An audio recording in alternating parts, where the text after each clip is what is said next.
Olá para você que nos acompanha, o Rede Câmara Notícias está no ar.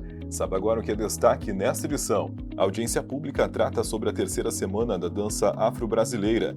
O presidente da CCJ conversa com a Rede Câmara sobre os trabalhos da comissão. O primeiro vice-presidente do Legislativo fala sobre os trabalhos da casa.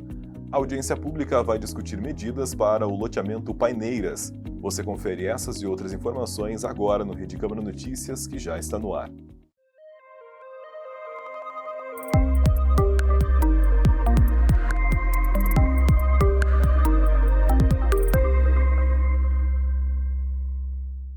Na noite de segunda-feira, uma audiência pública com proposição da vereadora Fernanda Miranda, do PSOL, tratou sobre a terceira semana de dança afro-brasileira. Confira.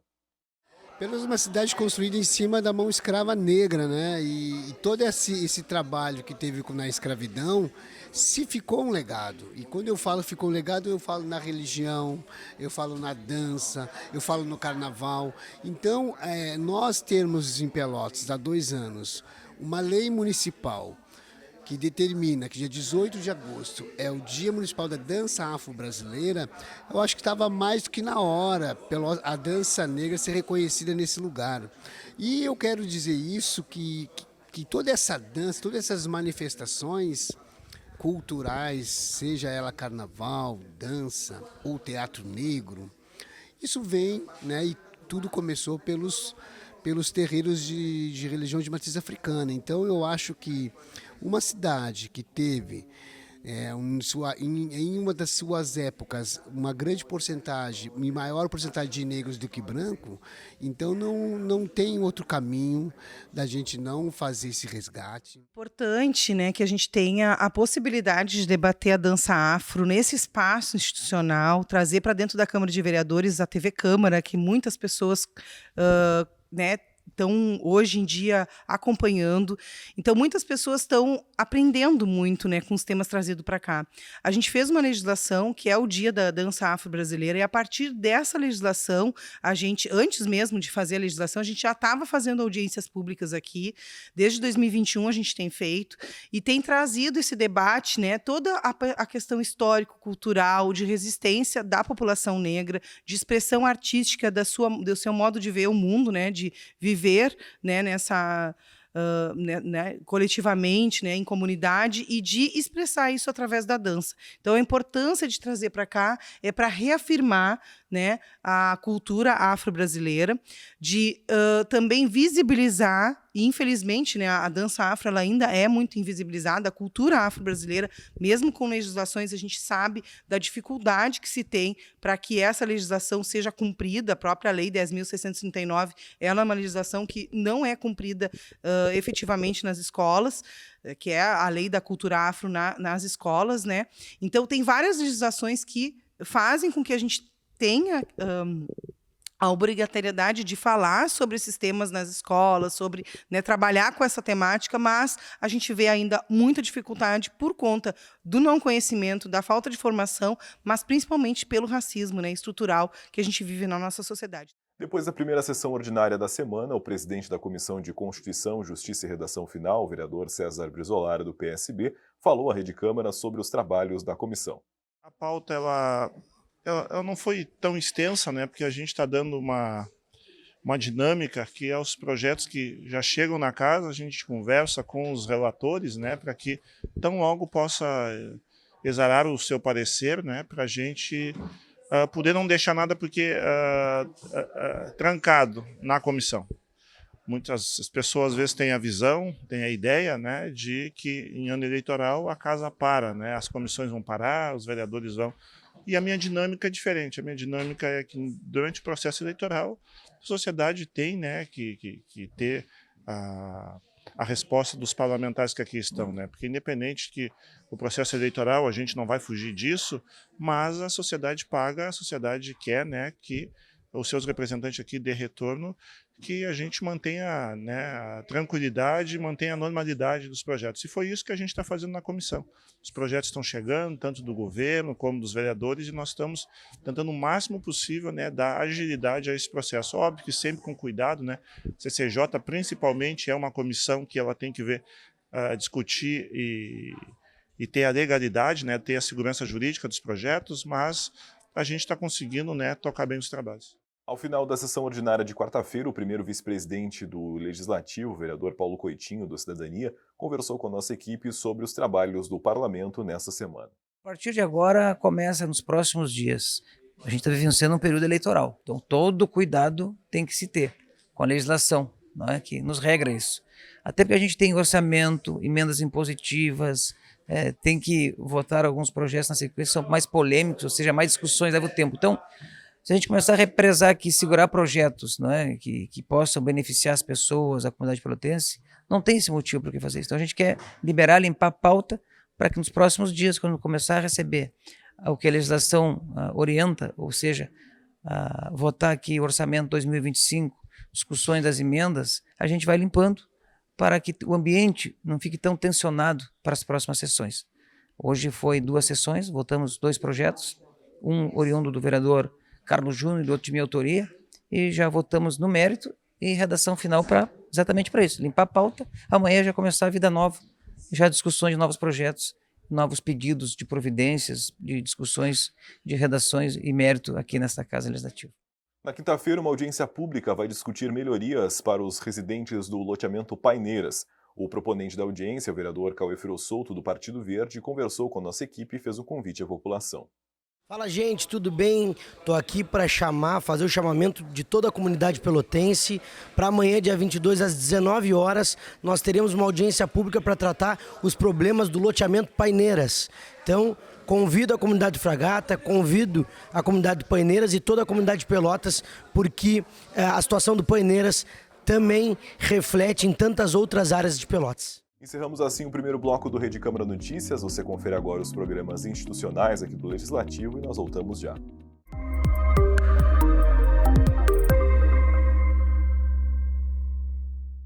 Você sabia que não existe voto em trânsito nas eleições municipais de 2024?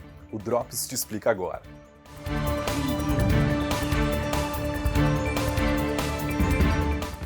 Se você não estiver no seu domicílio eleitoral e não puder votar, deverá justificar a ausência no dia da votação. O Tribunal Superior Eleitoral orienta que a justificativa seja apresentada pelo e-título, mas no dia da eleição também é possível imprimir o formulário de requerimento de justificativa eleitoral disponível no site do TSE e entregá-lo preenchido nas mesas receptoras de voto e de justificativas instaladas pelos tribunais regionais eleitorais e pelos cartórios eleitorais. Quem não apresentar a justificativa no dia da votação poderá justificar a ausência até 60 dias após cada turno. Assim que for aceita, a justificativa será registrada no histórico do título do eleitor. Se ela for indeferida, será necessário quitar o débito com a Justiça Eleitoral. Fique por dentro de todos os detalhes das eleições municipais aqui na Rede Câmara Pelotas e até a próxima!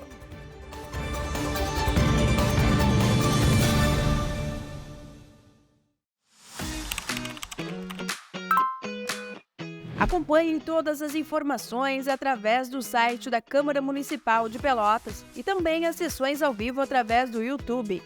Além das nossas redes sociais no Instagram, @Câmara Pelotas, e os álbuns com as fotos no flickr.com/câmarapel.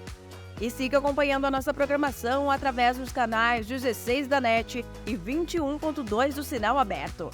Câmara Municipal de Pelotas. A leptospirose é uma doença infecciosa febril aguda, que é transmitida a partir da exposição direta ou indireta à urina de animais, principalmente ratos, infectados pela bactéria. Sua penetração ocorre a partir da pele com lesões, pele íntegra imersa por longos períodos em água contaminada ou por meio de mucosas. O período de incubação, ou seja, o intervalo de tempo entre a transmissão da infecção até o início das manifestações dos sinais e sintomas, pode variar de 1 a 30 dias e normalmente ocorre entre 7 a 14 dias após a exposição a situações de risco. A doença apresenta elevada incidência em determinadas áreas, além do risco de letalidade, que pode chegar a 40% nos casos mais graves. Sua ocorrência está relacionada às condições precárias de infraestrutura sanitária e alta infestação de roedores infectados. As inundações propiciam a disseminação e a persistência da bactéria no ambiente, facilitando a ocorrência de surtos. Sintomas: As manifestações clínicas variam desde formas assintomáticas e subclínicas até quadros graves, associados a manifestações fulminantes. São divididas em duas fases, a fase precoce e a fase tardia. Os principais sintomas da fase precoce são febre, falta de apetite, dor muscular, principalmente na panturrilha, dor de cabeça, náuseas e vômitos. Nas formas graves, a manifestação clássica da leptospirose é a síndrome de Well, caracterizada pela tríade de ictericia, insuficiência renal e hemorragia, mais comumente pulmonar, síndrome de hemorragia pulmonar e comprometimento pulmonar. O diagnóstico específico é feito a partir da coleta de sangue, no qual será verificado se há presença de anticorpos para a leptospirose, exame indireto, ou a presença da bactéria, exame direto. O método laboratorial de escolha depende da fase evolutiva em que se encontra o paciente. O tratamento com o uso de antibióticos deve ser iniciado no momento da suspeita. Para os casos leves, o atendimento é ambulatorial, mas nos casos graves, a hospitalização deve ser imediata, visando evitar complicações e diminuir a letalidade. A automedicação não é indicada. Ao suspeitar da doença, a recomendação é procurar um serviço de saúde e relatar o contato com exposição de risco. Prevenção. Cuidados com a água para consumo humano, garantia da utilização de água potável, filtrada, fervida ou clorada para consumo humano, haja vista serem comuns quebras na canalização durante as enchentes. A lama de enchentes tem alto poder infectante e adere a móveis, paredes e chão. Recomenda-se retirar essa lama sempre com a proteção de luvas e botas de borracha e lavar o local desinfetando. Evite o contato com água ou lama de enchentes e impeça que crianças nadem ou brinquem nessas águas. Para o controle dos roedores, recomenda-se acondicionamento e destino adequado do lixo, armazenamento apropriado de alimentos, desinfecção e vedação de caixas d'água, vedação de frestas e aberturas em portas e paredes. O uso de raticidas deve ser feito por técnicos devidamente capacitados. Para mais informações, acesse o QR Code que aparece na sua tela.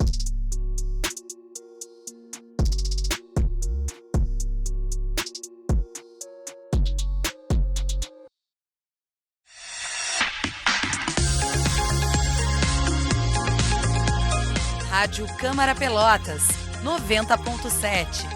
A voz que atualiza e informa o ouvinte com agilidade e credibilidade. Tá em dúvida? Confira 6 dicas para escolher o seu candidato nas eleições 2024.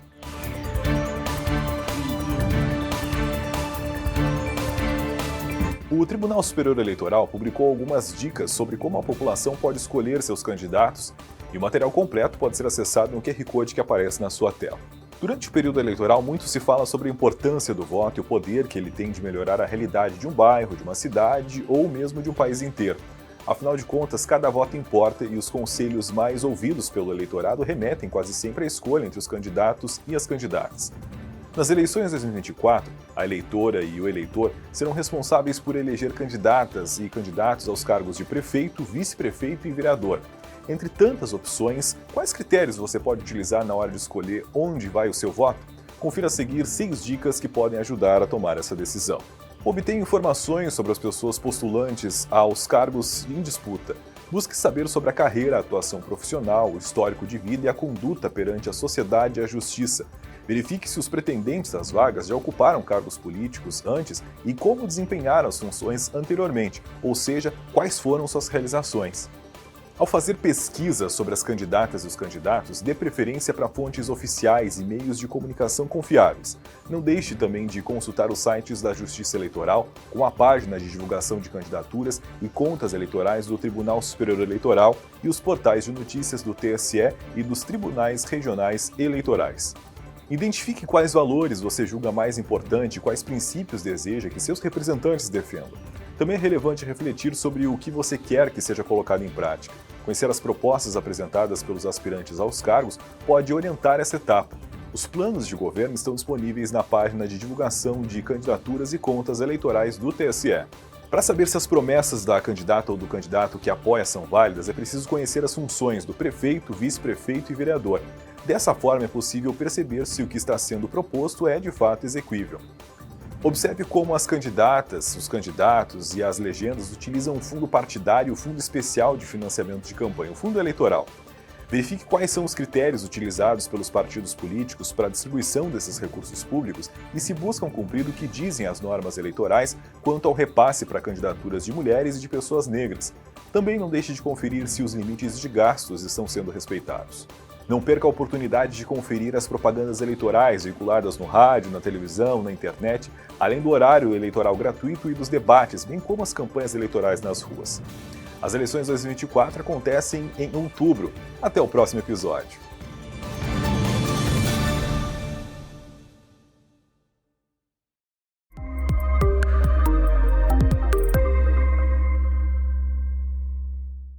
Estamos de volta e sabe agora como fica o tempo para os próximos dias em Pelotas.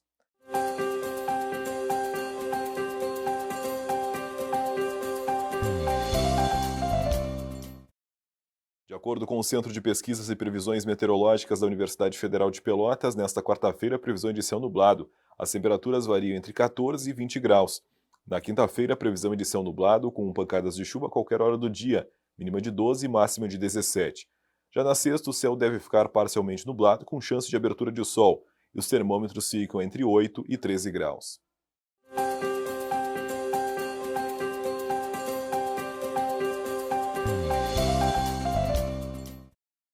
E assim nós encerramos mais uma edição do Rede Câmara Notícias. Você acompanha mais sobre a rotina e o trabalho dos parlamentares na programação da Rede Câmara, na TV e também no rádio, e os destaques em nossas redes sociais e no site da Câmara. Muito obrigado pelo carinho da sua companhia e da sua audiência, e até a próxima.